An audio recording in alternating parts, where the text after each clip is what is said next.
ایک درخواست کی گئی ہے کسی ایک مومنہ کو اے بی پازیٹیو خون کی اشد ضرورت ہے۔ مومنین سے گزارش ہے کہ زیادہ سے زیادہ خون کے عطیات دیں۔ رابطے کے لیے باہر سہارا ویلفیئر کے دفتر سے رابطہ کر لیں۔ اس مومنہ کو 15 سے 20 یونٹس کی اشد ضرورت ہے، تو آپ میں سے جو بھی مومنین اس سلسلے میں مدد کر سکتے ہیں حتماً ان مومنہ کی مدد کیجیے گا۔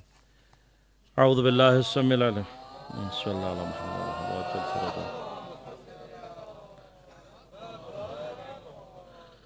اعوذ باللہ السمیع العلیم من الشیطان الرجیم، بسم اللہ الرحمن الرحیم، الحمد للہ الذی ہدانا لہذا وما كنا لنهتدی لولا ان ہدانا اللہ لقد جاءت رسل ربنا بالحق، الصلاة والسلام على رسول المسدد المصطفى الأمجد المحمود الأحمد أبي القاسم محمد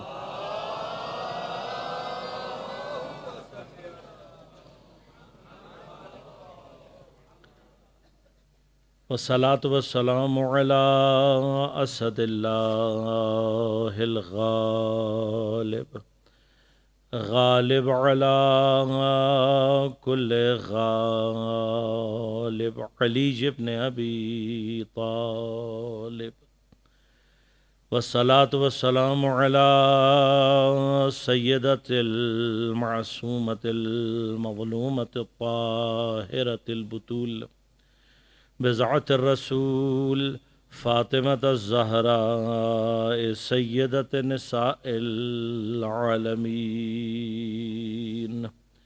والصلاة والسلام على الحسن المجتبى والحسين المظلوم وأهل بيته الطيبين الطاهرين المعصومين المظلومين المنتجبين المنتخبين، لا سيما بقية الله في الأراضين، روحي وأرواح العالمين لتراب مقدمه الفداء، ولعنة الله على أعدائهم أجمعين.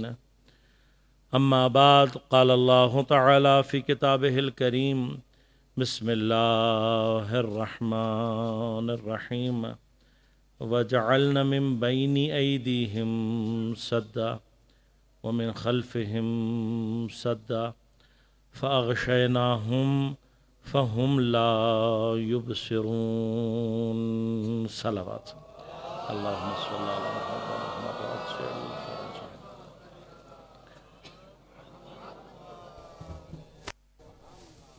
مومنین کرام، سامعین محترم، عزیزان گرام قدر،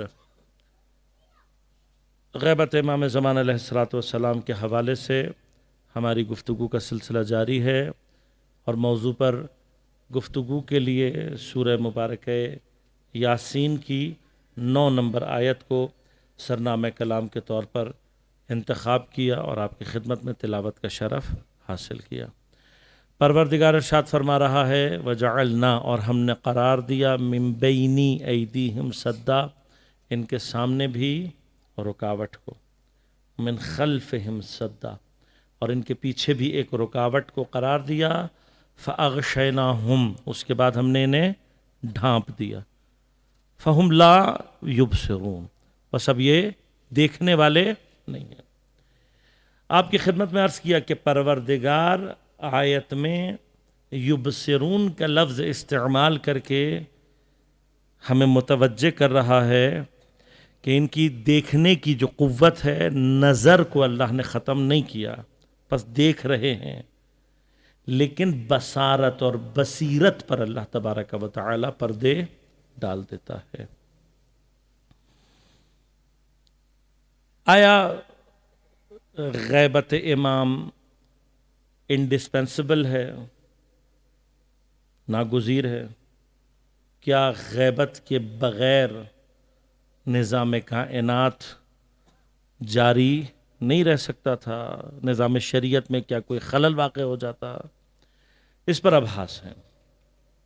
خود آیت کا شان نزول جو میں نے آپ کی خدمت میں عرض کیا، ایک علت غیبت کی یہیں سے پتہ لگ جاتی ہے کہ جب زمین پر حجت الہی اس طریقے سے تنہا ہو جائے کہ دشمنان خدا تجاوز کر کے اس کو شہید اس طریقے سے کریں کہ دین کے نظام کو خراب کرنے کی کوشش کریں، اس میں خلل ڈالنے کی کوشش کریں، تو پھر خدا اپنی حجت کی حفاظت کرتا ہے۔ یہ یاد رکھیے گا کہ حجت خدا چاہے نبی ہو یا امام، اس کی جو پہلی پرائیورٹی ہوتی ہے، پہلی جو ترجیح ہوتی ہے، وہ دین اور شریعت کو بچانا ہوتی ہے۔ لہذا امام اور نبی کے عمل کو جب بھی آپ اینالائز کرنا چاہیں، اس کی تحلیل اور اس کا تجزیہ کرنا چاہیں، تو اس کیپشن کے ساتھ، اس امبریلا کے انڈر، اس کیفیت کو ذہن میں رکھتے ہوئے تجزیہ کریں کہ نبی یا امام جو بھی عمل انجام دیتا ہے، اس کی پہلی اور اہم ترجیح کیا ہوتی ہے کہ میرے عمل سے دین بچنا چاہیے، اس لیے کہ محافظ دین اور محافظ شریعت ہوتا ہے۔ غور کیجئے گا آپ۔ لہذا جہاں کہیں اس کی تلوار چلنے سے دین بچتا ہو، اس کی تلوار کو کوئی روک نہیں سکتا، اور جہاں اس کی تلوار کے نیام میں رکھے رہنے سے دین بچتا ہو، وہاں اس کی نیام سے تلوار کو کوئی باہر نکلوا نہیں سکتا۔ لہذا ہمارے اکثر بچے سوال کرتے ہیں کہ امیر المومنین، اس وقت آپ نے تلوار کیوں نہیں نکالی جب لوگ آپ کے دروازے کو جلانے کے لیے آئے؟ آپ اتنے شجاع تھے، آپ اتنے غیرت مند تھے، آپ کے سامنے آپ کی ناموس پر ہاتھ اٹھایا گیا، آپ کے گھر کو آگ لگائی گئی، آپ نے اپنے گھر کا دفاع کیوں نہیں کیا؟ سوال کا جواب کیا ہے؟ پہلی بات یاد رکھیے گا، غیرت کی اور شجاعت کی ڈیفینیشن جو میں اپنے لیے ڈیفائن کرتا ہوں اور پھر اس کے اوپر امیر المؤمنین کو فٹ کرنے کی کوشش کرتا ہوں، شجاعت اور غیرت کی وہ ڈیفینیشن غلط ہے۔ شجاعت کی ڈیفینیشن علی سے شروع ہوتی ہے، علی پر ختم ہوتی ہے۔ لہذا علی بتائیں گے کہ شجاع کو کب کیا کرنا چاہیے، شجاع کسے کہتے ہیں۔ لہذا شجاع یہ نہیں ہے کہ جب بھی کوئی مسئلہ ہوگا وہ تلوار نکالے گا۔ شجاعت کی ڈیفینیشن یہ ہے کہ شجاع کی شجاعت خدا کے حکم کے مطابق ہونی چاہیے۔ لہذا جہاں خدا حکم دے گا، جہاں دین بچے گا، وہاں علی کی تلوار کو کوئی روک نہیں سکتا، اور جہاں دین کو بچانے کے لیے علی کو اپنی تلوار روکنی ہے، وہاں پر پھر تم جتنی مرضی کوشش کر لو، علی کی تلوار چلے گی نہیں۔ یہ میں نے بہرحال گفتگو آپ کی خدمت میں پیش کی، کبھی موقع رہا تو آپ کو میں مفصل اس کی تحلیل کر کے بتاؤں گا کہ کس طریقے سے پلاننگ ہوئی، کون کون سے فیکٹرز انوالو تھے، اور اس وقت اگر حضرت تلوار نکال دیتے تو واقعاً دین ختم ہو جاتا۔ بس اگر دشمن کو پتا ہے کہ علی کے تلوار نکالنے سے دین آج ختم ہو سکتا ہے، تو کیا خود مولا کائنات کو نہیں معلوم تھا؟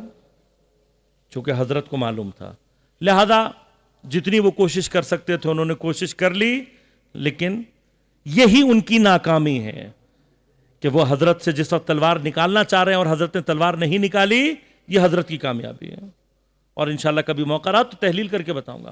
لہذا اگر امام کے، نبی کے کسی شہر میں رہنے سے دین بچتا ہے تو وہ رہے گا، اسے چھوڑے گا نہیں، کوئی اسے نکال نہیں سکتا۔ لیکن اگر نبی کی ہجرت سے دین بچے گا تو پھر اس کو شہر میں کوئی روک نہیں سکتا. اگر نبی یا امام کے حضور اور ظہور سے دین بچتا ہے تو اس کو کوئی غیبت میں بھیج نہیں سکتا, اور اگر غیبت میں رہنے سے دین بچتا ہے تو اسے کوئی حاضر نہیں کر سکتا.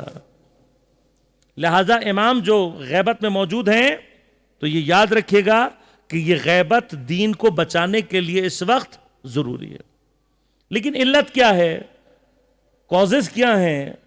ون آف دا کاز کیا ہے کہ جب حجت خدا اتنی تنہا رہ جائے, ساتھ دینے والے لوگ موجود نہ ہوں, تو پھر اللہ تبارک و تعالی بصیرتوں اور بصارتوں سے غائب کرتا ہے اپنی حجت کو, تاکہ اس کا نظام زمین پر باقی رہے. اب کیا امام کے لیے حالات ایسے ہو گئے تھے؟ تو بالکل ہو گئے تھے. لیکن یاد رکھیے گا کہ امام کی غیبت کے حالات امام کے زمانے میں آ کر اپنے عروج پر پہنچے ہیں. یہ حالات شروع ہوئے ہیں امام رضا علیہ السلام کے زمانے سے. تفصیلات انشاءاللہ کبھی آپ کو بتاؤں گا. آج اجمالی طور پر یہ سن لیں کہ مامون وہ طاغوت زمان رہا ہے کہ جس نے اسلام کے وجود پر جو ضربت لگائی ہے, کربلا کے بعد سب سے زیادہ خوفناک ضربت مامون نے لگائی. ہمیں اور آپ کو اللہ ظاہر ایسا لگتا ہے بھائی کہ مامون نے امام کو نظر بند کیا, زہر دے دیا, زبردستی اپنا جان نشین بنایا, بات ختم ہو گئی. نہیں, ایسا نہیں. اس نے جب امام کی جانشینی کا اعلان کیا تو اس کا نقصان کیا ہوا؟ اس کا نقصان یہ ہوا کہ ایک بہت بڑی تعداد شیعوں کی جو امام کو حکومت دلوانا چاہتے تھے, جو چاہتے تھے کہ امام منصب خلافت پر آ کر بیٹھیں, ان کی ایک بڑی تعداد جانشینی کے اعلان کے بعد مطمئن ہو کے گھروں میں بیٹھ گئے. اور یہ سب سے بڑا دھوکہ تھا. خود ایک بحث اور بھی ہے, میں انشاءاللہ کبھی موقع ملے گا, البتہ مربوط پہ غیبت ہی کی موضوع سے ہے, اگر میں وہاں پہنچ سکا. وہ یہ کہ یہ جو ہمیں 1200 سال لگے ہیں نا, اس 1200 سال میں ایک حجاب امت پر باقی رہا ہے. اس حجاب کی ابتدا سقیفہ سے شروع ہوئی ہے. یعنی سقیفہ میں جو حالات پیش آئے ہیں, اس نے ایک ایسا حجاب امت کے اوپر ڈالا جو 1300 سال تک باقی رہا. اور 1300 سال کے بعد یہ حجاب اس وقت ٹوٹا ہے جب انگریزوں نے خود خلافت عثمانیہ کو ختم کر دیا. لیکن جب تک یہ خلافت کا کانسیپٹ سقیفہ سے لے کر خلافت عثمانیہ تک یہ جو خلافت کا کانسیپٹ موجود تھا, حتیٰ بہت سارے شیعہ امامت اور خلافت میں فرق نہیں کر پا رہے تھے. لہذا ایک بہت بڑی تعداد شیعوں کی اس کی نظر میں امام کا حق کیا تھا کہ خلیفہ کو ہٹاؤ, امام کو اس پر بیٹھا دو.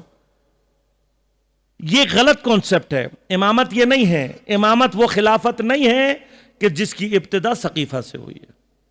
لہذا غور کیجئے گا, اگر یہی خلافت حقیقی امامت ہوتی, اگر یہی خلافت وہ چیز ہوتی کہ جو حضرت علی علیہ السلام کے لیے ہم تصور کرتے ہیں امامت کی شکل میں, یہ اگر وہ ہوتی تو 25 سال کے بعد جب لوگ آپ کے دروازے پر آئے تھے آپ انہیں رد نہیں کرتے.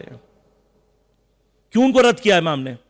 ان کو رد کر کے امام ان کو یہ سمجھانا چاہتے تھے کہ جو میرا منصب ہے, جو مجھ سے غصب کیا گیا ہے, وہ تمہاری بنائی ہوئی خلافت نہیں ہے. میری امامت نبوت کی طرح سے منصوص من اللہ ہے. اور یہ بات ایک بہت طولانی زمانے تک حتی شیعوں کو سمجھ میں نہیں آئی کہ امام کو خلیفہ کو ہٹا کر اس کی جگہ پر بیٹھانا یہ نہیں ہے. امامت اور چیز ہے, سقیفہ کی خلافت اور چیز ہے. ہمیں نہیں سمجھ میں آئی. لہذا خود امام رضا کے دور میں کیا ہوا, جب اس نے جانشینی کا اعلان کیا تو ایک بہت بڑی تعداد بے بصیرت شیعوں کی وہ تھی کہ انہوں نے کہا بھئی یہ تو تھا, اسی کے لیے تو کوشش کر رہے تھے ہم. لہذا کیا ہوا, وہ جتنی تحریکیں جو کربلا سے اٹھی ہوئی تھیں، کربلا کے بعد سے مسلسل جاری تھیں، زمانے کے طاغوتوں، زمانوں کے استعمار اور استکبار کے خلاف کربلا سے لے کر اب تک جتنی تحریکیں جاری تھیں ان میں سے اکثر خاموش ہو گئیں. اور پھر کیا ہوا؟ جب تحریک خاموش ہو گئی تو مامون نے جتنے امپورٹنٹ اور خواص تھے ان سب کو ایک ایک کر کے قتل کرا دیا. اب شیعوں کے پاس دوبارہ کوئی لیڈرشپ ایسی بچی ہی نہیں تھی کہ جو امام کے لیے لشکر تیار کرتی، ان کو دوبارہ جمع کرتی. لہذا مامون نے امام کی جانشینی کے پردے میں تشیع کی کمر کو ایسا توڑا کہ پھر اگلے ائمہ نے اپنے ٹرینڈ کو کاملاً چینج کر کے غیبت کی تیاری کا آغاز کر دیا تھا. لہذا 9ویں 10ویں اور 11ویں جو امام ہیں انہوں نے اسی وجہ سے لوگوں سے اپنے ارتباط کو کم کیا. حتیٰ 11ویں امام حسن عسکری علیہ السلام لوگوں سے ملاقات کرتے ہی نہیں تھے. اللہم صلی اللہ علیہ وسلم.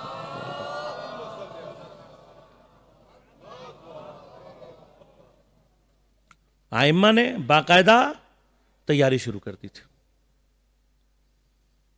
اب یہ جو غیبت کا زمانہ ہے، ایک علت کیا ہے کہ امام کے زمانے تک پہنچتے پہنچتے شیعہ اتنے ضعیف ہو گئے تھے کہ کوئی ہمارے پاس ایسی چیز باقی نہیں بچی تھی، کوئی لشکر، کوئی افراد، کوئی خواص ایسے بچے ہی نہیں تھے کہ ہم امام کا تحفظ کر پاتے. لہذا اللہ تبارک و تعالیٰ نے اپنی حجت کو محفوظ رکھنے کے لیے پردہ غیبت میں بھیج دیا. یہ ایک علت ہے. کچھ علماء فرماتے ہیں کہ اس سے ہٹ کر بھی اگر یہ سب کچھ نہ بھی ہوتا تب بھی ایک اسپیسیفک ٹائم میں آ کر اللہ امام کو غائب کرتا. کیوں؟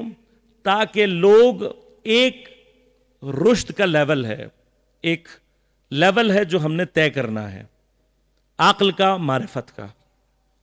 یہ معرفت کا لیول طے کرانے کے لیے ضروری ہے کہ امام کچھ عرصے تمہارے درمیان نہ رہے، اور جیسے ہی آپ نے عقل کا وہ لیول ایکوائر کر لیا، نیکسٹ لیول کو چلانے کے لیے امام دوبارہ ظہور کرے گا. یہ بالکل ویسے ہی ہے جیسے زمانہ فطرت. آپ کبھی گوگل پہ لکھیے گا، چونکہ شیعہ سنی متفق مسئلہ ہے، فطرت تے سے، تو سے نہیں، فطرت دونوں طرف تے ہے. زمانہ فطرت کون سا زمانہ ہے؟ جناب عیسیٰ علیہ السلام اور پیغمبر کے درمیان. یہ 500 سال کا تقریباً دور ہے جس میں کوئی نبی نہیں آیا. یہ کیوں ضروری تھا؟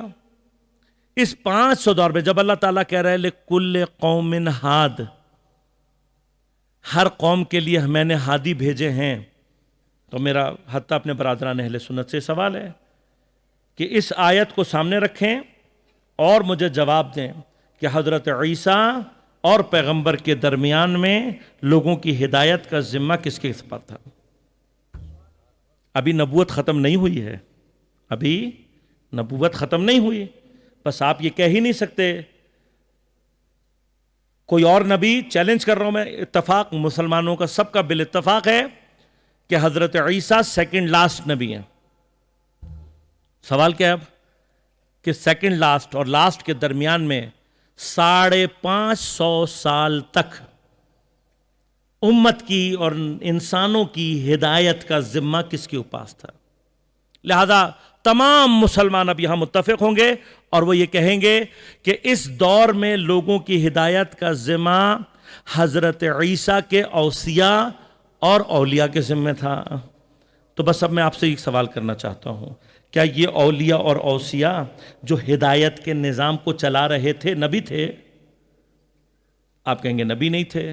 تو اس کا مطلب یہ ہوا کہ اللہ نے ختم نبوت سے پہلے انسانوں کے ذہنوں کو آمادہ کرنے کے لیے، تاکہ نبوت ختم ہو اور ذہن آمادہ ہوں اس چیز کے لیے کہ نبوت کے ختم ہونے کا مطلب ہدایت کے سلسلے کا ختم ہونا نہیں ہے. جیسا اس 500 سال میں، 550 سال میں ہدایت حضرت عیسیٰ کے اوصیاء کر رہے ہیں، نبی کی ختم رسالت کے بعد یہی کام نبی کے اوصیاء کریں گے. بس اس کے لیے تاکہ لوگ تیار رہیں ختم نبوت سے پہلے ایک 550 سال کا عرصہ اللہ نے رکھا تاکہ انسان ذہنی طور پر آمادہ ہو جائے اس بات کے لیے کہ غیر از نبی بھی ہدایت کا سلسلہ جاری رہ سکتا ہے.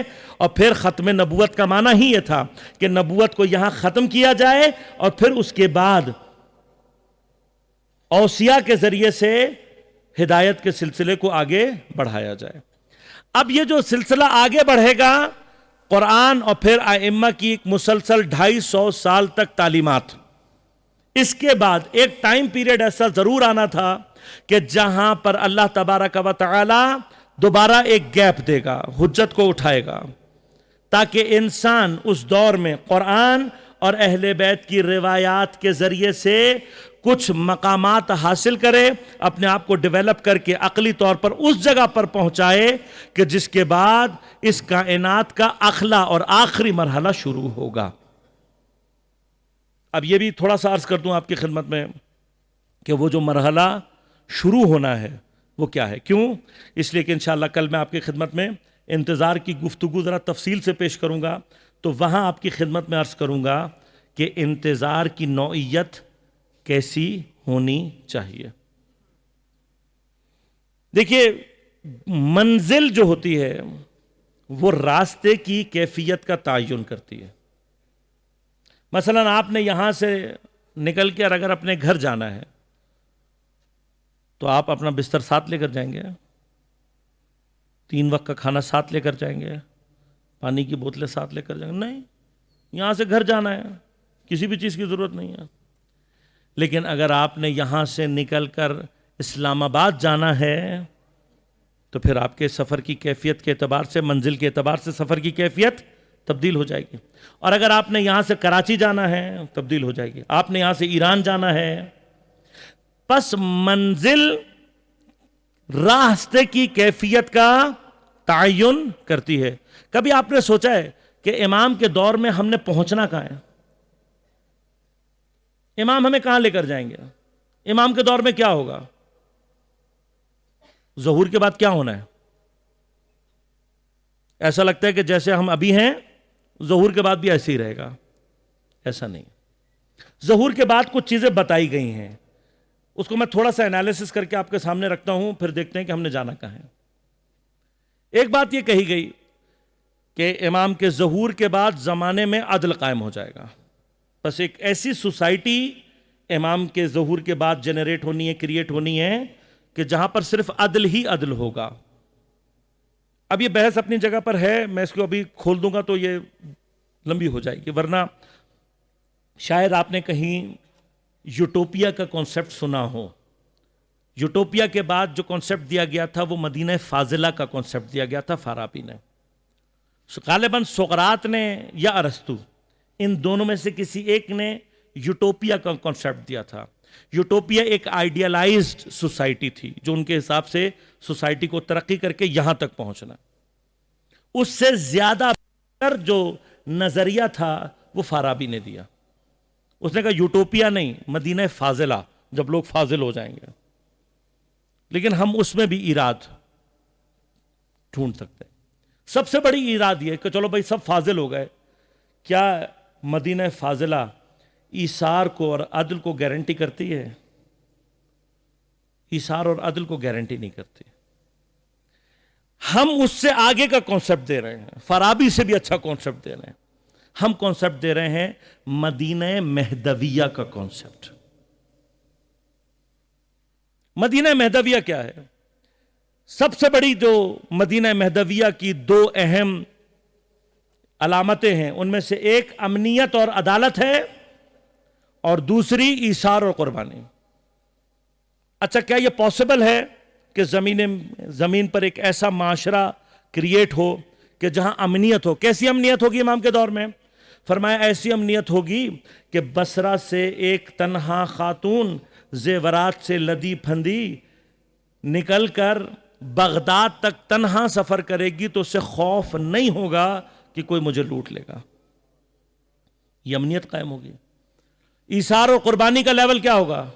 کہ ایثار اور قربانی کا لیول یہ ہوگا کہ شیر اور بکری ایک ہی گھاٹ سے پانی پی رہے ہوں گے. Is it possible? کیا یہ ہو سکتا ہے؟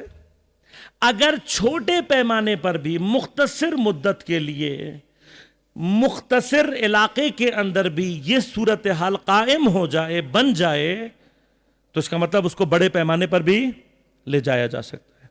بس اب غور کیجئے گا، اس مدینہ مہدویہ کی جھلک اربعین حسینی میں ظہور کرتی ہے۔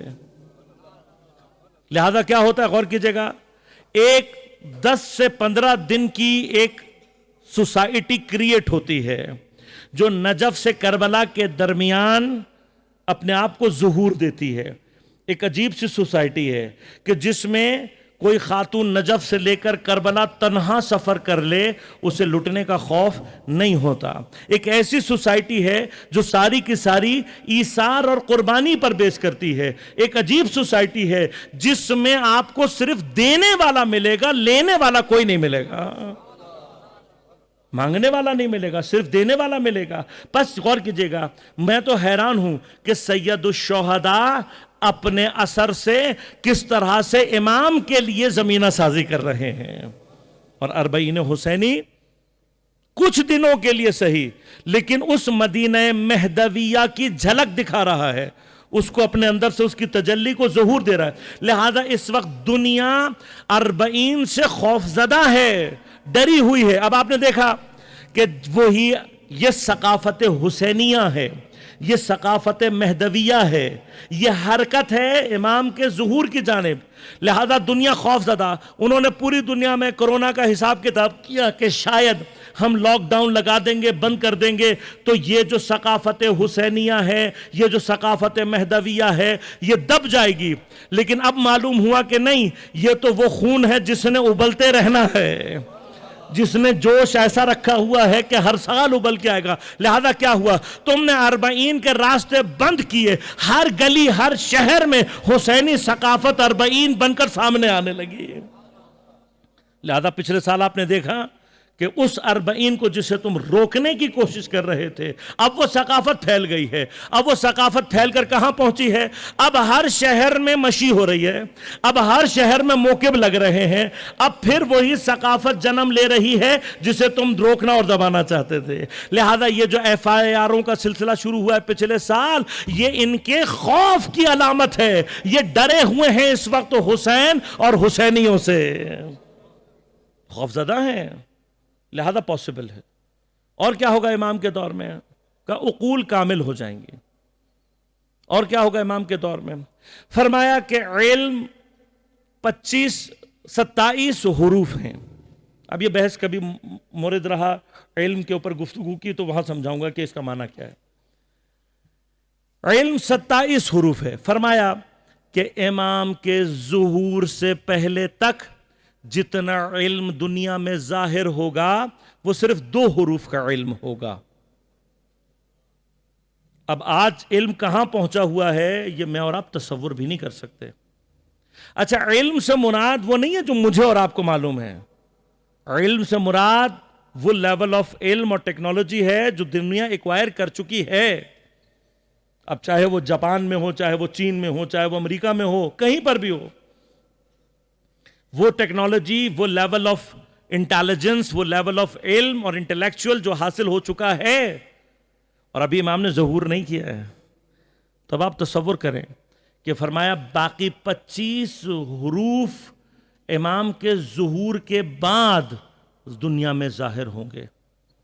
تو اب اگر ہم 2 حروف کے ذریعے سے، 2 حروف کے علم کے حوالے سے یہاں تک پہنچے ہیں ٹیکنالوجی میں، تو اب تصور کریں کہ امام کے بعد جب 25 حروف باقی ظہور کریں گے تو ہم کہاں پہنچیں گے، تو لیول آف انٹیلیجنس اور لیول آف ترقی اور علم کہاں ہوگا۔ لہذا غور کیجئے گا، ہدف خلقت کائنات کیا ہے، ہدف خلقت انسان کیا ہے۔ ایک ہدف نارملی جو آپ سنتے آئے ہیں، اکثر علماء نے بیان کیا، وہ کیا ہے؟ وَمَا خَلَقْتُ الْجِنَّ وَالْإِنسَ إِلَّا لِيَعْبُدُونِ۔ ہم نے خلق نہیں کیا ان جنس و انس کو مگر کس لیے؟ اپنی عبادت کے لیے۔ یہ ایک ہدف ہے، یہ ایک جہت ہے۔ یہ جو بیان کیا جاتا ہے، اگر میں اس کو صحیح معنی میں تحلیل کروں تو یہ ہدف نہیں ہے، یہ بنیادی طور پر ہدف تک پہنچنے کا راستہ ہے۔ ہدف کیا ہے؟ ہدف فرمایا سخر لکم ما فی السماوات وما فی الارض جمیعا منہ، ہدف یہ ہے اللہ نے تمہارے لیے جو کچھ بھی زمین و آسمان میں ہے سب تمہارے لیے مسخر کر دیا ہے۔ ہمارے لیے کیا مسخر ہوا ہے؟ ہم نے آج تک تسخیر کائنات میں کیا کیا ہے؟ ابھی بھی ہمارا ادعا ہے کہ ہم چاند تک پہنچے نہیں پہنچے وہ اللہ بہتر جانتا ہے، ورنہ ابھی تک ادعا ہے، ہم خود جائیں گے تو پتہ لگے گا، ہمیں نہیں پتا۔ یہ بحث اپنی جگہ خود سے، لیکن بہرحال اگر چاند پر پہنچ بھی گئے ہو تو چاند کو تم نے مسخر نہیں کیا ہے۔ مسخر کیا ہوتا ہے؟ کسی چیز کو کانکر کرنا، کسی چیز کو اپنے تسلط میں لینا، اپنے کنٹرول میں لینا۔ دیکھیے دو کانسیپٹ ہیں، میں بات کو سمجھاؤں پھر آگے بڑھوں۔ ایک کانسیپٹ ہے جو کہلاتا ہے مسخ، اور ایک کانسیپٹ ہے جو کہلاتا ہے تسخیر۔ یہ دو الگ الگ کانسیپٹ ہیں۔ ہم نے ابھی تک مسخ کا جو تعلق ہے وہ انسان کی شہوت سے ہے، انسان کی لذت سے ہے۔ انسان اپنی انٹرٹینمنٹ کے لیے، اپنی شہوت کے لیے، اپنی لذت کے لیے جب کائنات میں مداخلت کرتا ہے تو وہ کائنات کو مسخ کرتا ہے۔ لیکن تسخیر کا جو تعلق ہے وہ علم سے ہے، ٹیکنالوجی سے ہے اور ترقی سے ہے۔ میں آپ کو مثال دیتا ہوں، غور کیجیے گا۔ مسخ کیا ہے؟ مسخ یہ ہوتا ہے کہ میں کسی چیز کو اپنے لیے جب استعمال کروں تو جو اس کا اپنا اصل وجود اور کمال ہے اسے تباہ کر دوں۔ بس چیز میرے کنٹرول میں تو آ جائے گی، لیکن کیا ہوگا؟ اس کا اپنا اصل تباہ ہو جائے گا۔ تسخیر کیا ہوتی ہے؟ تسخیر یہ ہوتی ہے کہ میں کسی چیز کو اپنے کنٹرول میں ایسے لوں کہ وہ میرے تسلط میں بھی رہے اور اس کا اصل بھی باقی رہے، اس کا اصل تباہ نہ ہو، خراب نہ ہو۔ اب میں آپ کو دونوں چیزوں کی ایک مثال دیتا ہوں، پھر بات کو آگے بڑھاتا ہوں۔ مسخ کیا ہے؟ مسخ وہ ہے کہ جہاں انسان نے بہت سارے حیوانات کو اپنی انٹرٹینمنٹ کے لیے گرفتار کیا، اسیر کیا، پکڑا، پھر انہیں کوڑے مار کے، الیکٹریکل شاک دے کے، بھوکا رکھ کے، پتہ نہیں کیا کیا کر کے سرکس کے لیے آمادہ کر لیا۔ اب سرکس کیا ہے؟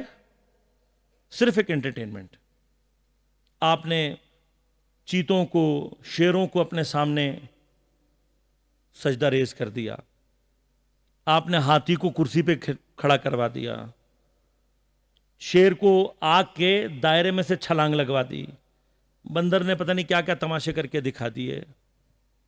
ہم نے کیا سمجھا کہ ہم نے یہ تسخیر کی؟ یہ تسخیر نہیں، یہ مسخ ہے۔ اب مسخ میں کیا ہوتا ہے؟ غور کیجیے گا۔ مسخ میں یہ ہوتا ہے کہ انڈیا میں کچھ عرصے پہلے ایک قانون پاس ہوا۔ قانون یہ تھا کہ انہوں نے کہا کہ آج سے جانوروں کو اذیت کرنا ممنوع، پابندی لگا دی۔ اب جب یہ قانون پاس ہوا باقاعدہ تو سرکس والوں کو بھی آرڈر گیا اور ان کو حکم دیا گیا کہ یہ جتنے بھی آپ کے پاس جانور ہیں ان کو آپ چھوڑ کر آئیں جنگل میں۔ تو وہاں کا جو سب سے بڑا سرکس تھا اس کے پاس 10 بنگالین ٹائگرز تھے۔ یہ آپ کو ابھی بتا دوں کہ بنگالین ٹائگرز دنیا کی سب سے بہترین ٹائگرز کی نسل سمجھی جاتی ہے۔ 10 ٹائگرز ان کے پاس موجود تھے، بالکل ویل ٹرینڈ۔ آپ ان کو کہیں گے کرسی پہ بیٹھ جاؤ، بیٹھ جائیں گے، ان کو چھلانگے لگانے کے لیے کہیں گے، لوٹنے کے لیے کہیں گے، لوٹیں گے، رنگ آف فائر میں سے چھلانگ لگائیں گے۔ بہترین ویل ٹرینڈ ٹائگرز۔ اب حکومت آگے چھوڑنے پڑ گئے، 10 کے 10 ٹائگرز انہوں نے جنگل میں چھوڑ دیے۔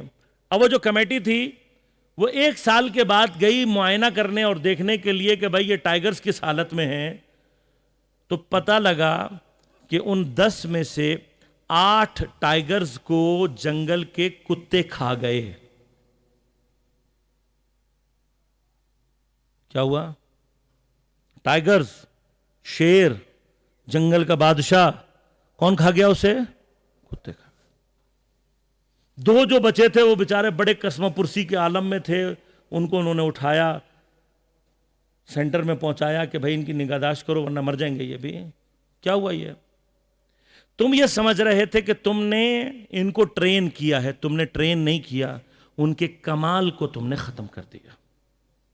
اور یاد رکھیے گا یہ کام قوموں میں بھی ہوتا ہے. اگر قوموں کے کمال ختم ہو جائیں، ان کی شجاعت، ان کی شہامت، ان کی امانت داری، ان کی حیا، ان کی عفت، یہ کمالات ختم ہو جائیں تو پھر کتے انہیں، اب اس سے زیادہ بات کروں گا تو ایف آئی آر مجھ پہ بھی کٹ جائے گی، آپ پہ بھی کٹ جائے گی. نعرہ تکبیر، اللہ اکبر، نعرہ رسالہ، یا رسول اللہ، نعرہ حیدری، یا علی مدد. قلوبکم بذکر محمد وآل محمد صلوات. اللہم صلی علی محمد. تو یہ جب اس وقت پورا نظام ہے، یہ قوموں کو مسخ کرنے کا نظام ہے. پورا سوشل میڈیا اس وقت لگا ہوا ہے آپ کو مسخ کرنے کے لیے. خدا کے لیے اپنے آپ کی، اپنے قوم کی، اپنے بچوں کے تحفظ کریں. اس کے مقابلے پہ تسخیر کیا ہوتا ہے؟ تسخیر کی ایک مثال آپ کو دوں اور پھر بات کو آگے بڑھاؤں. مثلا انسان نے تسخیر کا کام کیا ہے علمی اعتبار سے کتوں کی خاص نسل پہ. تو اب انسان نے کیا کیا آپ جانتے ہوں گے، شاید مجھ سے بہتر جانتے ہوں گے. مختلف نسل کے کچھ کتے تیار کیے گئے ہیں، ان کو ٹریننگ دی جاتی ہے. لہٰذا فائر بریگیڈز کے پاس جو کتے ہوتے ہیں وہ ایکسپرٹ ہوتے ہیں ہیومن، جو ہمارے اندر حیات کی گرمی ہے، زندے کے اندر جو حیات کی گرمی ہوتی ہے اس کو ڈیٹیکٹ کرنے میں وہ ماہر ہوتے ہیں. آپ کے پاس ابھی تک کوئی ٹیکنالوجی ایسی نہیں ہے جو ملبے کے نیچے دبے ہوئے زندہ انسان کو ڈیٹیکٹ کر سکے. لہذا آپ نے کیا کیا؟ کتے کو ٹرین کیا، وہ ٹنز آف ملبے کے نیچے بھی سونگ کے بتا دیتا ہے کہ یہاں زندہ بندہ موجود ہے. اینٹی نارکوٹکس والوں نے ایک خاص نسل کو تیار کیا ہے، وہ کتے فوراً جو منشیات ہے اس کو سونگ لیتے ہیں، حتی انسان کے پیٹ کے اندر بھی اگر موجود ہو وہ سونگ لیتے ہیں.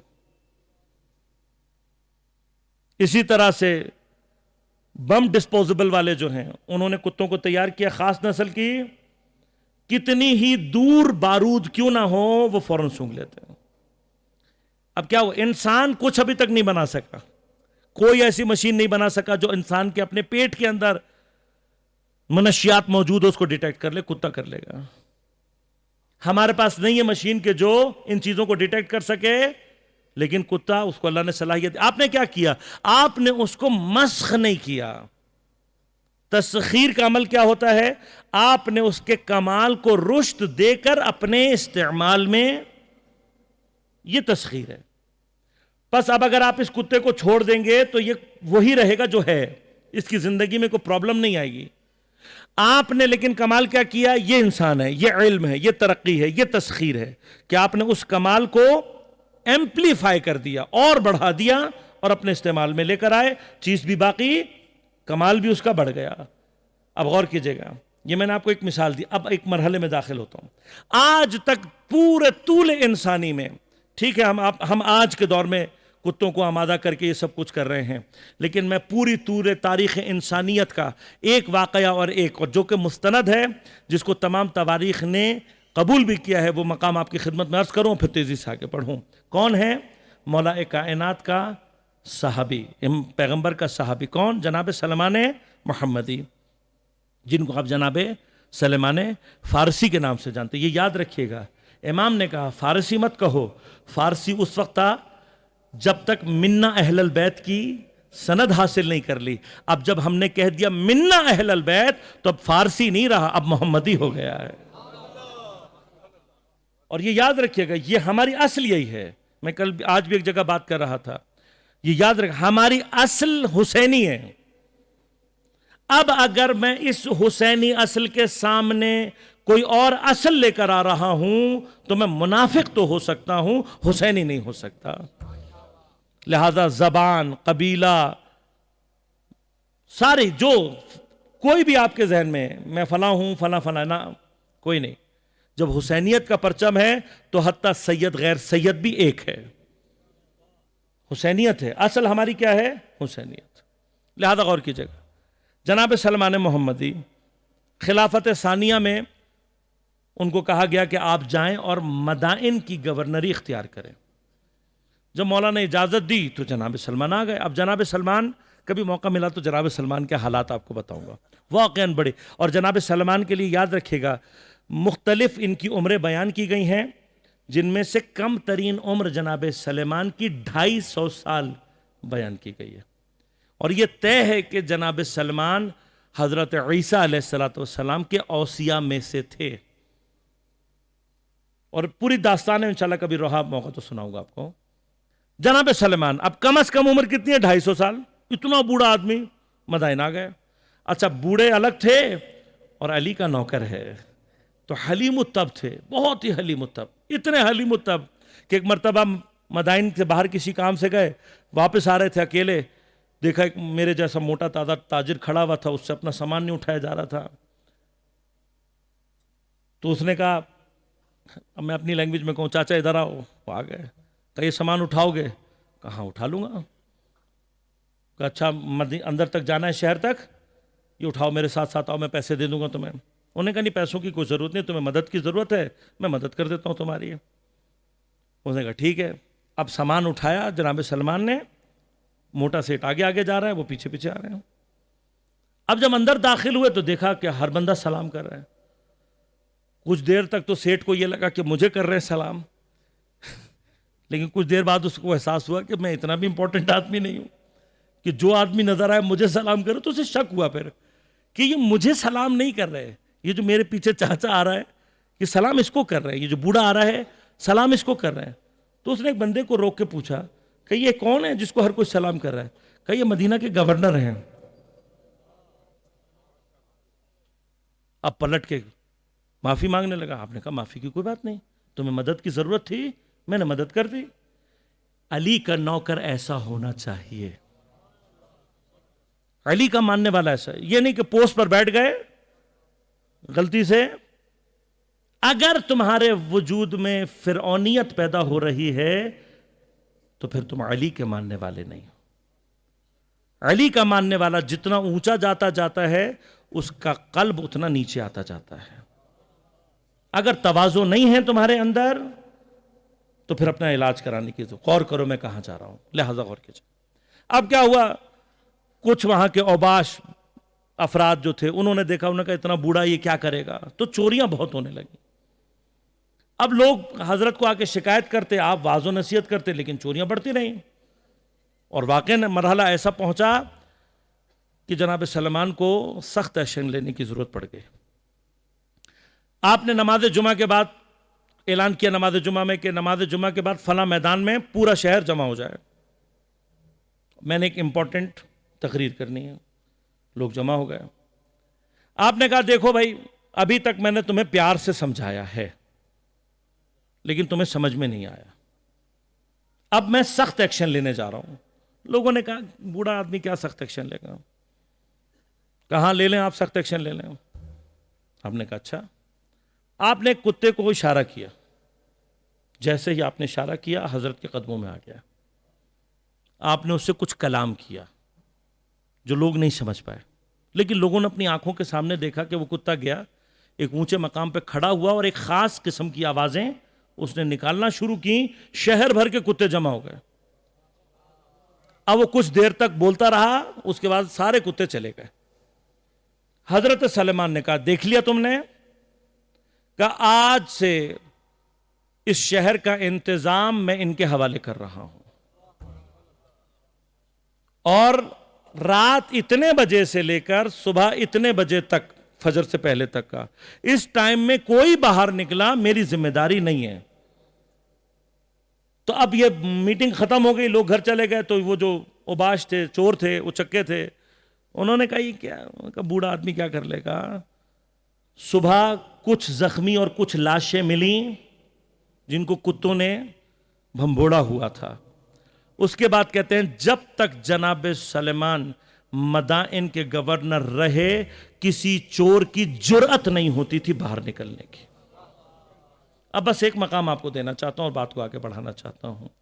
یہ جو ابھی حکومت کا ایک چھوٹا سا نظارہ، یہ جو ایک تصرف کا، یہ جو ایک تسخیر کا چھوٹا سا نظارہ اہل بیت کے خادم نے کر دکھایا ہے، یہ تصور کریں کہ جب میرا امام آ کر اور پوری کائنات پر تسخیر کی الہی حکومت کو قائم کرے گا تو کس طرح سے پوری کائنات انسان کی خدمت میں آ جائے گی. جب ایک امام کے خادم کی حکومت یہ ہے تو تصور کریں کہ خود فرزند زہرا کی حکومت کیا ہوگی. لہذا غور کیجئے گا، ہدف کیا ہے؟ ہدف یہ ہے کہ جو اللہ تعالیٰ نے فرمایا ہے سخر لکم ما فی السماوات و ما فی الارض جمیعا منہ، ہم نے پوری کائنات کو تمہارے لیے مسخر کر دیا ہے، یہ ہدف حاصل صرف اور صرف اس حکومت الہیہ کے تحت ہوگا کہ جس کو میرا امام ظہور کے بعد زمین پر قائم کرے گا. اللہ اکبر، یا رسول اللہ، یا عالم. لہذا یہ اب آپ تصور کریں، اب میں ایک جو بات آپ تک پہنچانا چاہتا ہوں وہ یہ ہے، اگر امام نے آ کر ایسی حکومت بنانی ہے، اب سمجھ میں آیا آپ کو کہ امام کے زمانے میں زمین اپنے خزانے اگلے گی، اس کا کیا معنی ہے؟ ہر چیز اپنے راز بیان کر دے گی، اس کا معنی کیا ہے؟ اس لیے کہ پوری کائنات کو امام نے کیا کرنا ہے؟ مسخر کرنا ہے. تو اب مجھے سوچ کے بتاؤ کہ امام کو جو لشکر چاہیے، امام کو جو سپاہی چاہیے، وہ کون ہونے چاہیے؟ امام کو جو سپاہی چاہیے کیا وہ جاہل ہونے چاہیے؟ امام کو جو سپاہی چاہیے کیا وہ ہونے چاہیے جن کو علم میں ٹیکنالوجی میں کچھ حاصل ہی نہ ہو، جنہیں کچھ پتہ ہی نہ ہو؟ یا امام کا سپاہی وہ ہونا چاہیے کہ جو اپنے آپ کو علم کی مختلف فیلڈز میں اس لیول پر لے کر جائے اور اس کی تمام تحقیقات کا ہدف یہ ہو کہ میں جو یہ تحقیق کرنے جا رہا ہوں اپنے زمانے کے امام کے لیے کر رہا ہوں، وہ زمینہ فراہم کرنے کے لیے کر رہا ہوں کہ جب امام آئے میں اپنی تحقیق امام کے سامنے رکھوں، کہوں مولا میں نے یہاں تک کیا ہے، اس کے آگے آپ میری ہدایت کریں.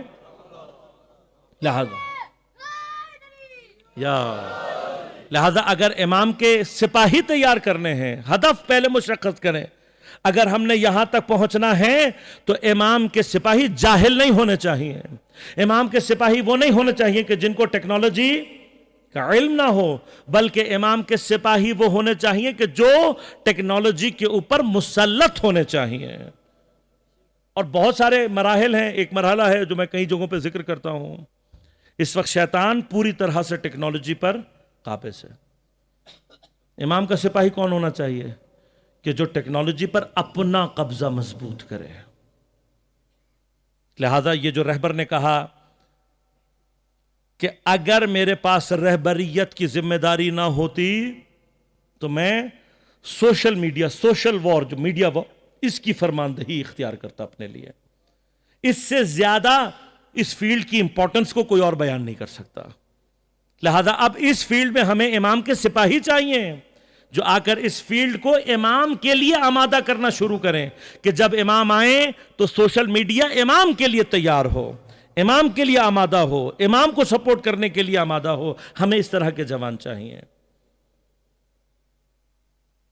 کون سی چیز ہے جو ہمیں دور کر رہی ہے امام سے؟ میں نے کل آپ کی خدمت میں عرض کیا، ہماری بے دینی، ہماری بے حیائی. اب اس وقت سوشل میڈیا پہ کیا ہو رہا ہے آپ جانتے ہیں مجھ سے زیادہ بہتر. آپ نوحہ بھی تلاش کر رہے ہوں گے نا، مجلس بھی تلاش کریں گے تو کچھ نہ کچھ بے حیا کانٹینٹ ضرور آپ تک پہنچے گا. اب مجھے نہیں پتا کہ امام کا سپاہی کب کہاں اور بیٹھا کیا سوچ رہا ہوگا. میں ایک لائن آف ایکشن دے رہا ہوں، ہو سکتا ہے کوئی نہ کوئی پیدا ہو جائے. کوئی امام کا ذمہ داری کے ساتھ کر رہا ہوں کہ یہ حتماً امام کا سپاہی ہوگا، یہ حتماً مجاہد ہوگا امام کا. کوئی میرا جوان ایسا پیدا ہو جو ایسا سافٹ ویئر تیار کرے کہ جو سافٹ ویئر مختلف کمپیوٹروں میں، موبائلوں میں، ہر ڈیوائس میں پھیلے اور جتنا بھی بے حیا اور یانیت کا جو کنٹینٹ ہے اس کو ڈیلیٹ کر دے. اگر میں اس لیے کہ اگر میں نے اور آپ نے اس کا راستہ نہ روکا، نتیجہ کیا نکلے گا؟ میرا اور آپ کا جوان بیٹا، میری اور آپ کی اولاد بے حیا زمانے میں آئے گی. یہ جنگ کا میدان ہے.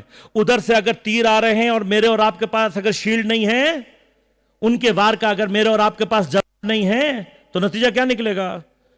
نتیجہ کیوں ہم ایک طرف مجبور ہیں. آپ دیکھیں یہ جو کورونا کی سچویشن ہے, اس میں مجبور کیا جا رہا ہے ہمارے بچوں کو موبائلز استعمال کرنے پہ, آن لائن ایجوکیشن کے نام پر.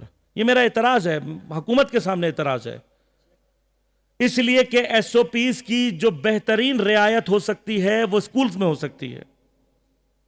حل ہے ہمارے پاس. دیکھیے اسکول سے زیادہ کنٹرولڈ آپ کے پاس جگہ کوئی نہیں ہوتی. مخصوص تعداد کے بچے ہیں, مخصوص ٹائم کے لیے آتے ہیں, مخصوص افراد, مخصوص ٹیچرز. اگر آپ سمجھتے ہیں کہ بہت ضروری ہے ایس او پیز کو فالو کرنا, تو آپ صرف ایک کام کریں, آپ اسکول کو 3 شفٹوں میں تبدیل کر دیں, ایک ساتھ نہ بلائیں بچوں کو. آپ سارے غیر ضروری جو سبجیکٹس ہیں وہ گھر پہ ڈال دیں, وہ آن لائن کر دیں. ڈرائنگ گھر پہ کرنا, فزیکل ایجوکیشن گھر پہ کرنا, بعض اسکولوں کے لیے ڈانس کرانا بھی واجب ہوتا ہے, وہ گھر پہ کرا دو. کھیل واجب ہے, گھر پہ کرا دو, کیا مسئلہ, اپنے گھر میں کھیلے فٹ بال. جو واجب سبجیکٹ ہیں, ضروری سبجیکٹس ہیں, صرف ان کی کلاسیں رکھیں. ٹیچرز کی تنخواہ زیادہ کر دیں, ان کو کہیں 3 مختلف شفٹوں میں آئیں. ہر شفٹ کے درمیان آپ اسکول کو سینیٹائز کروا دیں. مشکل کام ہے, کوئی مشکل کام نہیں. تو ایجوکیشن تو آپ کی ایس او پیز کی رعایت کے ساتھ. اور یہ بتا دوں آپ کو, چیلنج جا کے دیکھ لیں, دنیا میں اس وقت صرف یہ ہمارے چند ایک ملک ہیں جن میں زبردستی یہ نظام کروایا جا رہا ہے, ورنہ دنیا میں جہاں سے پھیلا تھا, چائنا, جاپان, یورپ, آپ کا سارے کا سارا جتنا ہے, وہاں پر اسکول دوبارہ شروع کرا دیے گئے ہیں. یہ ہمارا اور آپ کا نظام ہے جس کو خراب کیا جا رہا ہے. کیا حکومت کو اتنی آسان پالیسی سمجھ میں نہیں آ رہی؟ میرا اور آپ کا مستقبل خراب ہو رہا ہے. اب یہ جو موبائل میرے اور آپ کے بچے میں اس بحث میں جانا نہیں چاہتا, صرف اشارہ کر رہا ہوں چونکہ میں سمجھتا ہوں ضرورت ہے آج کے زمانے کی.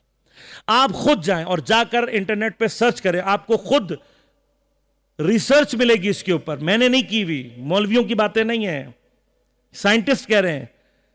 12 سال سے کم عمر کا بچہ 2 گھنٹے سے زیادہ اگر لیپ ٹاپ, موبائل یا ٹی وی اسکرین کو دیکھتا ہے تو اس کا آئی کیو لیول کم ہونا شروع ہو جاتا ہے. کنٹینیوسلی موبائل کی اسکرین کو ایک اسپیسیفک ٹائم سے زیادہ دیکھنا بچے کی آنکھ, بچے کی برین, بچے کا آئی کیو سب تباہ کر دیتا ہے. اور آج آپ کا بچہ 7 گھنٹے موبائل استعمال کر رہا ہے. تو آپ نے سوچا کہ ہم جا کہاں رہے ہیں؟ آپ نے سوچا کہ ہم اپنی نسل کو کہاں لے کر جا رہے ہیں؟ اور پھر مرحلہ کیا ہے؟ اب جب آپ اپنے بچے کو کچھ عرصے کے بعد موبائل استعمال کرنے سے منع کریں گے تو آپ کا بچہ کہے گا ابھی جو 7 گھنٹے زبردستی پکڑایا تھا وہ کیا تھا؟ روک سکیں گے آپ اپنے بچوں کو؟ پھر کیا ہوگا؟ پھر آپ کا بچہ ضد کرے گا, وہ کہے گا نا اگر مجھے اس سے کچھ ہونا تھا کل تک تو آپ نے مجھے 7 گھنٹے کے لیے دیا ہوا تھا, اب آپ مجھے 1 گھنٹہ بھی استعمال نہیں کر. آپ کے پاس ہوگا جواب؟ نہیں ہوگا. اور آپ اپنا موبائل جب بچے کو دیں گے, وائی فائی آن ہے, تو آپ نے اپنا بچہ خود شیطان کے ہاتھ میں پکڑا دیا ہے. اب آپ کا بچہ اگر شیطان لے جائے تو پریشان ہونے کی ضرورت نہیں ہے, کیونکہ آپ نے خود حوالے کیا. جہاد ہے, جو امام کے سپاہی ہیں ان کو چاہیے کہ آگے آئیں, کام کریں اس موضوع پہ. لہذا غور کیجئے گا, تسخیر کائنات کا مرحلہ طے کرنا ہے تو ہمیں اپنے بچوں کو, اپنے جوانوں کو مختلف علوم میں ماہر بنانا ہے, اور اس ذہنیت کے ساتھ بنانا ہے کہ یہ جو ریسرچ کریں وہ امام زمان علیہ السلام کی خاطر کریں.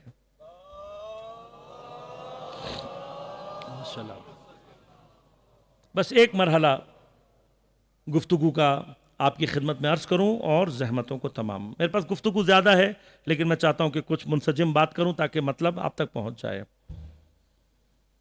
سوال یہ ہے کہ اگر یہ غیبت ناگزیر تھی, حتمی تھی کہ ہونی تھی, انڈسپینسبل, کوئی چارہ نہیں تھا آپ کے پاس, تو کیا یہ غیبت اتنی طولانی ہونا بھی ضروری تھی؟ کیا یہ بھی ضروری تھا؟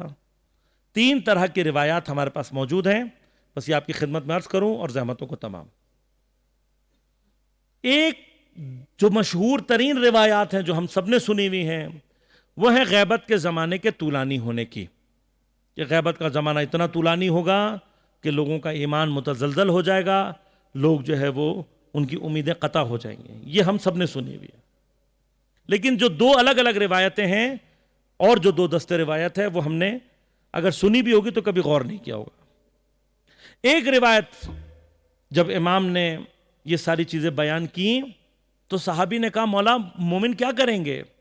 تو امام نے جواب دیا، کہا لما طالا علی بنی اسرائیل العذاب، جب بنی اسرائیل پر عذاب بہت طولانی ہو گیا، بکو وزجو 40 صباحا، تو انہوں نے کیا کیا کہ بنی اسرائیل جمع ہوتے تھے 40 دن تک صبح اور شام بکا کرتے تھے، تڑپتے تھے، نالا کرتے تھے.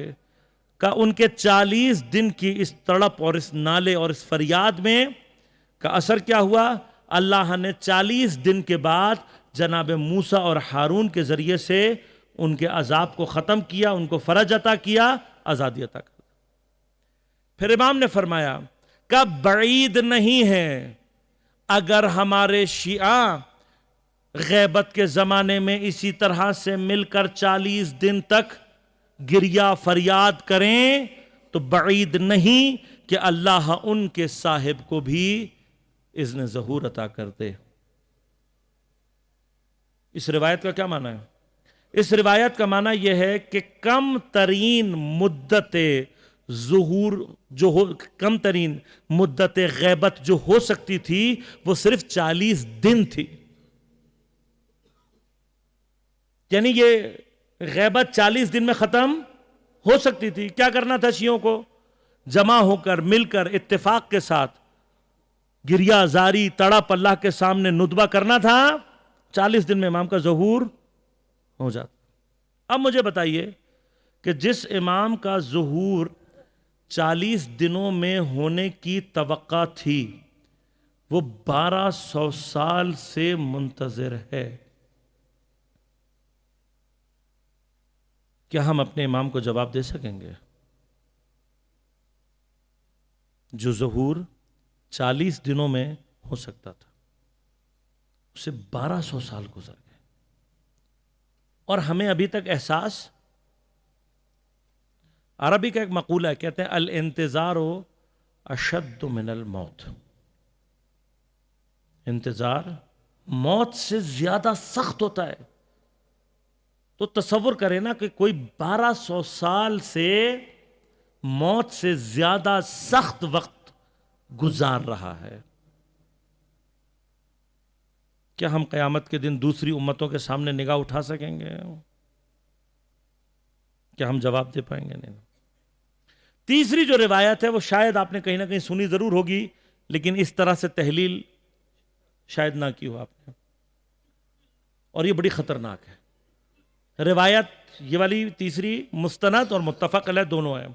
یعنی کیا؟ مستند تو ہے ہی، اور شیعہ اور سنی دونوں منابع میں، کیونکہ یاد رکھیے گا کہ برادران اہل سنت کے ہاں بھی امام مہدی کا عقیدہ موجود ہے. کیا فرق ہے، کیا مسئلے ہیں، وہ انشاءاللہ ایک الگ بحث. لیکن ان کا عقیدہ بھی ہے کہ امام مہدی تشریف لائیں گے. صرف ایک طبقہ منافقوں کا جو ہے، ایک طبقہ جو ابھی بھی شرارتیں کرتا پھر رہا ہے، یہی دشمن امام زمان ہے، اور یہی دشمن اسلام اور مسلمان بھی ہے. صرف پہچاننے کی ضرورت ہے. یہ مسلمان نہیں ہیں، ان کو مسلمان کہنا اسلام کی توہین ہے. یہ منافق ہیں. لہذا غور کیجئے گا وہ روایت کیا ہے جو متفق علیہ بھی اور مستند بھی. فرمایا اگر قیامت میں ایک دن باقی رہ جائے تو اللہ تعالیٰ اس دن کو اتنا طولانی کرے گا کہ میری نسل سے، جناب سیدہ کی اولاد سے میرا ہی ہم نام ظہور کرے گا، حکومت الہیہ کو قائم کرے گا، اور پھر قیامت آئے گی. اب اس کے دو معنی ہیں. روایت سے دو باتیں سمجھ میں آتی ہیں. پہلی بات یہ سمجھ میں آتی ہے کہ جب تک امام کا ظہور نہیں ہوگا قیامت نہیں آئے گی، قیامت اس کے بعد آئے گی. لیکن جس طرف ہم توجہ نہیں کرتے عزیزان من وہ یہ ہے کہ دیکھیں اگر یہ چیز پاسبل نہ ہوتی، اصلاً خارج از امکان ہوتی، تو کیا پیغمبر ذکر کرتے؟ یہ خود خطرناک مسئلہ ہے. اس کا معنی کیا ہے؟ اس کا معنی یہ ہے کہ یہ پاسبلٹی کہیں نہ کہیں پیغمبر کے ذہن میں موجود ہے کہ یہ ہو سکتا ہے کہ امام کی غیبت اتنی طولانی ہو جائے کہ پھر قیامت میں صرف ایک دن باقی رہ جائے. کم از کم پاسبلٹی ہے، ورنہ پیغمبر کی بات لغو ہو جائے گی، اور پیغمبر لغو بات نہیں کرتے. میرے اور آپ کے لیے سب سے زیادہ خطرناک مرحلہ یہ ہے. یہ یاد رکھیے گا کہ خدا کہیں پر بھی مجبور ہو کر امام کا ظہور نہیں کرے گا. خدا نے کچھ سنتیں ہیں کہ جن کے لیے فرمایا کہ لن تجد لسنت اللہ تبدیلا، تم ہرگز اللہ کی سنت میں تبدیلی نہیں پاؤ گے. وہ تبدیلی، وہ سنتیں کیا ہیں؟ دو باتیں سن لیں اور گفتگو تمام.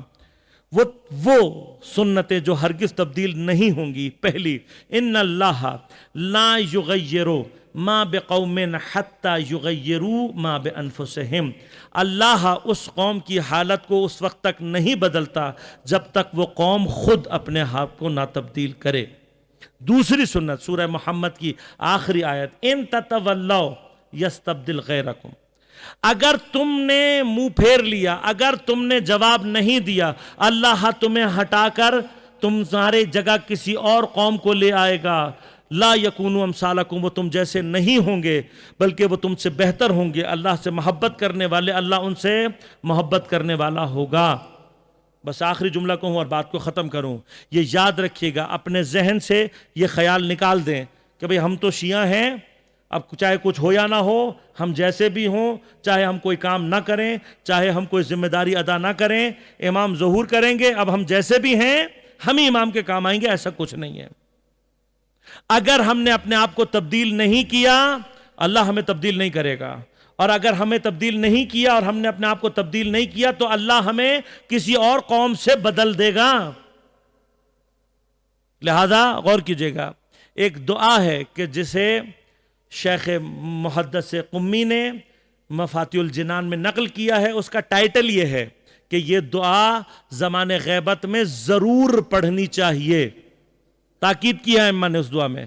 اس دعا کے ایک الفاظ یہ ہیں کہ پروردگار، ہماری کوتاہی، ہماری کاہلی اور سستی کی وجہ سے تو ہمیں کسی اور قوم سے مت بدل دینا، کیونکہ تیرا ہمارا دوسری قوموں سے بدلنا تیرے لیے بہت آسان ہے اور ہمارے لیے بہت سخت اور مشکل ہے.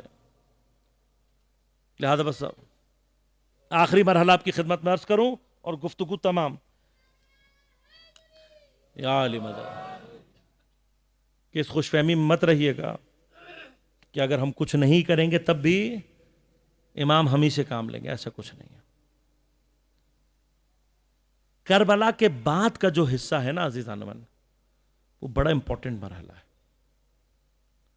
اور وہ مرحلہ ہمیں یہ سمجھاتا ہے اگر شیعیان اپنے زمانے کی حجت کا ساتھ نہ دیں تو نہ صرف حجت زمان اپنے بہترین اصحاب کے ساتھ وحشیانہ انداز میں قتل کر دی جاتی ہے، بلکہ نبی کی بیٹیوں کو سربراہ نہ کر کے بازاروں اور درباروں میں لانے کی جرت ہو جاتی ہے منافقین کو. لہذا غور کیجئے گا. 12 محرم کو یہ کاروان رات کے نزدیک کوفہ پہنچا ہے، اور رات ہو گئی تو اس کاروان کو دروازے کے کوفہ کے باہر ٹھہرایا گیا. خود عمر سعد کا لشکر جشن منا رہا ہے، کھانا پینا جشن کا سامان ہے. اہل بیت کھلے آسمان کے نیچے بیٹھے ہیں، نہ کھانے کا کوئی انتظام ہے اور نہ پانی کا. جب صبح نمودار ہو گئی، بازار سج چکے، لوگوں کا ازدحام ہو چکا، بازار لوگوں سے بھر گئے، تب اہل بیت کے کاروان کو بازار میں لایا گیا. عالم کیا ہے؟ بیبیاں سربرہنہ ہیں، امام کو اونٹ سے باندھا ہوا ہے، نوکے نیزہ پر سر ہیں. جب یہ قافلہ عین بازار کے درمیان پہنچا تو تاریخ کہتی ہے کہ ایک بہت بڑی تعداد لوگوں کی اہل بیت کو اس حالت میں دیکھ کر دھاڑے مار مار کر رو رہی تھی.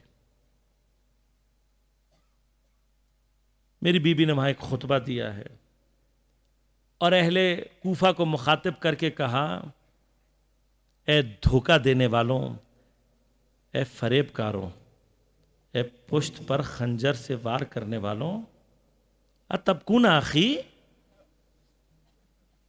کیا تم میرے بھائی کو رو رہے ہو؟ خدا کرے تمہارے یہ آنسو کبھی نہ تھمے، خدا کرے تمہارا یہ نالہ فریاد کبھی بھی ختم نہ ہو. تمہاری مثال اس عورت کی مانند ہے کہ جو رسی کو بٹنے کے بعد مضبوطی سے اسے کھول دیتی ہے. تمہاری مثال کچرے پر اگے ہوئے اس سبزے کی مانند ہے کہ جس کا ظاہر تو زیبا اور خوبصورت ہوتا ہے لیکن جس کا باطن پلید اور نجس ہوتا ہے. جناب زینب نے رونے والوں کو بددعا دی ہے. اب یہ ایک منافق گروہ ہے جو ہم سے کہتا ہے کہ جی شیعہ اس لیے روتے ہیں کہ انہیں جناب زینب نے بددعا دی ہے. جناب زینب نے بددعا دے کر کربلا کے بعد ایک خط کھینچا ہے، ایک ڈیفرنس پیدا کیا ہے. دو طرح کے رونوں میں، دو طرح کی عزاداری اور گریہ میں. ایک عزاداری اور گریہ وہ جو دعائے سیدہ ہے، وہ ہے جو کہ حضرت کی واقعاً محبت میں نکلتا ہے. وہ گریہ ہے جس کا اگر مچھر کے پر کے برابر بھی قطرہ آنکھ سے نکل آئے جہنم کی آگ کو ٹھنڈا کر دیتا. لیکن یہ گریہ اتنا سستا اور آسان گریہ نہیں ہے. یہ جو لوگ وہاں اہل بیت کو گرفتار دیکھ کر رو رہے تھے لیکن اہل بیت کی مدد اور نصرت نہیں کر رہے تھے، تو جناب زینب نے وہیں پہلے مرحلے میں پیغام دے دیا کہ یاد رکھو ہمیں اس گریے اور اس عزاداری کی ضرورت نہیں ہے جو ہماری نصرت اور مدد سے خالی ہو. تم رو، ہمیں گریہ کرو، ہمیں ماتم کرو، لیکن ہماری نصرت اور ہماری مدد نہ ہو رہی ہو تو ایسی گریہ، ایسی عزاداری اہل بیت کو نہیں چاہیے. یہ خط کھینچا میری بیوی نے اور مشخص کر دیا کہ یہ رونے والے منافقین ہیں، یہ ہمارے شیعہ نہیں ہیں. اور شیعہ کہاں تھے یہ بتا دوں تاکہ بچوں کے ذہنوں میں سوال نہ رہ جائے.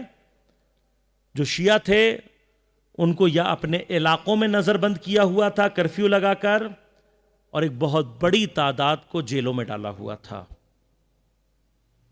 لہذا اس بازار میں شیعہ اگر ہوتا تو اس کے اوپر قیام واجب تھا.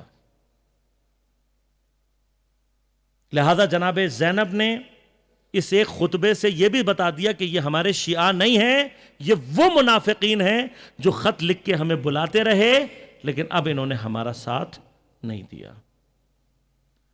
یہاں میری بیوی کوفے کے بازار میں یہ خطبے دے رہی ہے اور وہاں کوفے میں ایک محل نما مکان میں جناب ام حبیبہ ان کی کنیزیں آ کر ان کو یہ بتاتی ہیں کہ بی بی ایک کاروان آیا ہے اسیروں کا، آپ ہمیں اجازت دیں ہم اس کا تماشا کر کے آئیں. ام حبیبہ کون ہے؟ ام حبیبہ کنیز ہیں جناب زینب سلام اللہ علیہا کی. اور جب حضرت اپنے بابا کی حکومت کے زمانے میں کوفہ میں تھیں تو یہ کنیز آپ کے پاس موجود تھی. آپ نے انہیں قرآن پڑھایا، آپ نے انہیں معارف دینی کی تعلیم دی اور پھر ان کو آزاد کر دیا. ام حبیبہ کی خوش نصیبی یہ تھی کہ ایک تاجر سے ان کی شادی ہو گئی اور آپ سے ازدواج کے بعد اللہ نے اس کو اتنی برکت دی تجارت میں کہ اس نے ایک محل نما گھر بنا کر جناب ام حبیبہ کو گفٹ کر دیا. جو کل تک کنیز تھی آج کئی کنیزوں اور غلاموں کی مالکہ بن چکی ہے، لیکن کنیز ہے جناب زینب کی. جب اس کی کنیز نے آ کے کہا کہ بی بی ہم تماشا کرنا چاہتے ہیں تو جناب ام حبیبہ نے کہا میری شہزادی نے منع کیا تھا کہ اسیروں کا تماشا نہیں کیا کرتے. ایک کنیز نے آگے بڑھ کر کہا بی بی ہم نے سنا ہے کہ اس کاروان میں کچھ بیویاں ہیں جن کے سروں پر چادریں نہیں ہیں اور کچھ بچے ہیں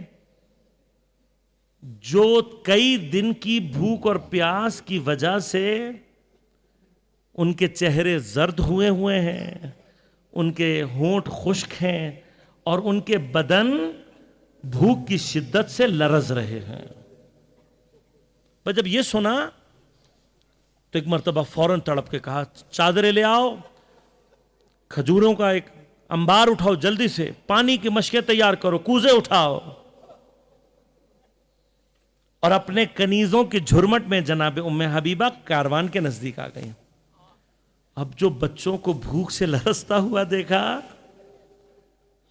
ننھے ننھے پیارے پیارے چہروں کو بھوک سے زرد دیکھا, چہروں پہ تماچوں کے نشان کو دیکھا, تڑپ کر رہ گئی. جلدی جلدی کوزوں میں پانی ڈلوایا, بچوں کے ہاتھوں میں کوزے اور کھجوریں پکڑا دیں. اس سے پہلے کہ بچے کھاتے بس ایک جملہ کہا یہ میرے بچوں کا صدقہ ہے, کھا کر میرے بچوں کے لیے دعا کرنا. بس صدقے کا لفظ آنا تھا, ایک مرتبہ جناب زینب نے چیخ کر کہا خبردار بچوں, صدقہ ہم پر حرام ہے. خدا جانے حسین کے لشکر کے بچے کتنے تربیت یافتہ تھے. 3 دن سے زیادہ کی بھوک اور پیاس, سفر کی تکلیف الگ, اتنے بھوکے پیاسے بچوں کو جیسے جناب زینب نے کہا حرام, اپنے منہ سے کھجوریں باہر نکالتے ہیں. ام حبیبہ دیکھ کر تعجب کرتی ہے, بچوں کھا کیوں نہیں رہے؟ کہا ہماری پھوپھی نے کہا ہے کہ صدقہ ہم پر حرام ہے. یہ سن کر تڑپ گئی, کہا پھوپھی کہاں؟ اشارہ کیا بچوں نے, جناب زینب کے پاس آ گئی. کہا بی بی تو ان کو منع کیوں کر رہی ہے؟ کہا تو نے سنا نہیں, ہم پر صدقہ حرام ہے. کہا بی بی صدقہ تو آل نبی پر حرام ہوتا ہے. تم لوگ کون ہو, کہاں سے آئے ہو؟ کہا ہم مدینے سے آئے ہیں. مدینے کا نام سننا تھا, تڑپ گئی. ایک مرتبہ تڑپ کر کہتی ہے مدینہ سے, میری شہزادی کے شہر تھے, کس محلے سے تعلق ہے؟ میری بیوی نے کہا بنی ہاشم. بس عزادارو بنی ہاشم کا نام سننا تھا. ام حبیبہ تڑپ کر رہ گئی. ایک مرتبہ رو کر تڑپ کر کہتی ہے بنی ہاشم. کہا میں تو بنی ہاشم کی ہر خاتون کو جانتی ہوں, تم کون ہو؟ میں سب کو جانتی ہوں. کہا کس کس کو جانتی ہے؟ کہا میری شہزادی ہے, بنی ہاشم کی ملکہ میری شہزادی. کہا تیری شہزادی کا نام کیا ہے؟ کہا میری شہزادی کا نام اور بازار میں, ارے وہ تو ملکہ عفت ہے, وہ تو ملکہ حیا ہے, میں کیسے بازار کے میں نہ محرموں کے مجمع میں نام لوں؟ کہا آہستہ سے بتا دے. نزدیک آ کر کہا میری بیوی کا نام, میری شہزادی کا نام زینب بنت علی ہے. کہا اگر بازار میں دیکھ لے تو پہچان لے گی؟ کہا ناممکن ہے, ارے میری بیوی اور بازار. ایک مرتبہ بالوں کو ہٹایا چہرے سے, کہا ام حبیبہ ذرا غور سے دیکھ. اب جو ام حبیبہ نے دیکھا ایک مرتبہ تڑپ کر رہ گئی, سینہ پیٹ کر کہتی ہے بی بی اگر تم بازار میں ہو تو عباس کہاں ہے, حسین کہاں ہے؟ کہا ام حبیبہ ذرا نگاہ کو اٹھا, تجھے نیزوں کے اوپر عباس بھی نظر آئے گا, تجھے نیزے کے اوپر حسین بھی نظر آئے گا.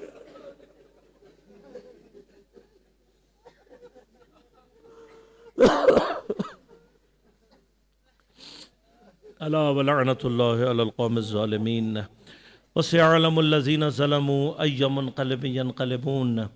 بار الہ بحق زہرا و ابیہا و بعلہا و بنیہا.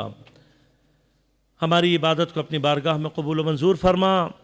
منتقم زہرا, منتقم کربلا, منتقم اسیران کربلا, امام زمان علیہ السلام کے ظہور میں تعجیل فرما. الہی بحق زہرا و ابیہا و بعلہا و بنیہا. عزاداری سید الشہداء، عزاداران سید الشہداء کی حفاظت فرما، مومنین دنیا میں جہاں جہاں آباد ہیں ان سب کو اپنے حفظ و امان میں رکھ، ان کی پریشانیوں کو دور فرما، مشکلات کو آسان فرما، بیماروں کو صحت کامل عاجل عنایت فرما، خصوصاً ایک مومنہ کہ جو شدید علیل ہیں، بار الہ ان کو صحت کامل عاجل عنایت فرما۔ انہوں نے درخواست کی ہے، اس مومنہ کو اے بی پازیٹیو خون کی اشد ضرورت ہے، اور یہاں باہر سہارا ویلفیئر کا دفتر موجود ہے، وہاں سے رابطہ کریں۔ اس مومنہ کو 15 سے 20 بلڈ یونٹس کی اشد ضرورت ہے۔ جو مومنین اس کار خیر میں شریک ہو سکتے ہیں اس مومنہ کی ضرور مدد فرمائیں۔ بار الہ بحق زہرا و ابیہا و بعلہا و بنیہا، جہاں جہاں مومنین باطل سے برسر پیکار ہیں، بحرین میں، یمن میں، عراق میں، شام میں، سعودی عرب میں، لبنان میں، نائجیریا میں، ان سب کو نصرت و کامیابی عنایت فرما۔ فلسطین، میانمار، کشمیر کے مومنین کو نصرت و کامیابی عنایت فرما۔ دین دشمن، اہل بیت دشمن قوتوں کو نیست و نابود فرما۔